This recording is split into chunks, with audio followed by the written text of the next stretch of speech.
Bonjour, je m'appelle Étienne Simon, j'ai 44 ans, je suis associé du GAEC du Bar-à-Lait à Saint-Germain-en-Cogle. Nous sommes producteurs de lait, de porc et de céréales. Nous produisons 850 000 litres de lait. Nous sommes 3 à travailler sur l'exploitation, donc 2 associés et une salariée.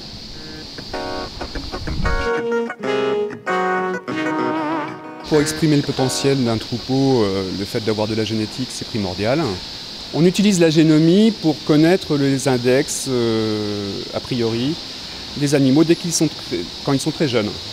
Donc du coup, ça nous permet de cibler les animaux, de savoir lesquels sont intéressants, de les accoupler au mieux, et en plus de créer des souches de mères à taureaux ou de créer des petits taureaux qui seront eux des taureaux dits génomiques. C'est un gain de temps clairement, et en plus ça multiplie le nombre de critères qui sont évaluables. C'est-à-dire qu'aujourd'hui, dans un index d'animal, que ce soit mâle ou femelle, on a une multitude d'index qui n'étaient pas présents il y a quelques années. La génomie s'est développée dans tous les pays à la même vitesse. Et aujourd'hui, ça a l'avantage de pouvoir faire émerger certains pays qui étaient complètement inexistants sur le monde de la génétique, parce qu'il n'y a rien de plus simple que d'aller faire un test génomique sur n'importe quel animal dans n'importe quel point de la planète.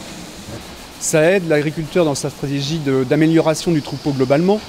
Après, je pense que tous les éleveurs cherchent plus ou moins la même chose, c'est-à-dire un animal performant économiquement. Voilà, donc pour atteindre ça, les critères on les connaît. Donc toute personne qui produit du lait et qui veut le produire avec des animaux qui vieillissent bien vont utiliser les mêmes critères. Dans notre système à nous, on a choisi de faire une alimentation qui est très régulière tout au long de l'année. Donc pour le coup, on récolte les fourrages plutôt que de les faire pâturer, par exemple. Les animaux sortent quand même à l'extérieur, mais surtout en promenade, pas forcément pour faire de la pâture. Donc on récolte régulièrement de la luzerne, du raisin anglais, qu'on essaye de récolter au meilleur stade pour obtenir en fait une ration mélangée toute l'année qui soit très régulière et qui permette d'optimiser les robots au maximum. La seule chose qui varie dans l'année, en règle générale, c'est l'apport énergétique dans le mélange, qui est soit de la betterave, soit des coproduits type biscuits ou pommes de terre, des choses comme ça. Le lisier est récolté dans un canal qui est donc en parallèle du bâtiment. Ensuite, il passe sous la cour de l'exploitation. Il va être stocké dans une préfosse où il y a du lisier de porc qui est mélangé. Ensuite, il y a une pompe qui va l'aspirer, qui emmène en fait le lisier au séparateur de phase. Le séparateur de phase crée 2 phases, donc une partie liquide qui va être beaucoup plus claire et une partie solide qui ressemble à un compost. Cette partie fumier, cette partie solide est beaucoup plus riche que la partie liquide, donc du coup plus facile aussi à transporter. Donc la partie solide est utilisée pour fertiliser les parcelles qui sont éloignées. La pénibilité du travail, c'est très important de la prendre en compte au jour le jour sur les travaux qui sont les plus redondants. Donc on a réfléchi à des systèmes qui font que tout le monde puisse travailler sans trop de pénibilité sur les travaux quotidiens.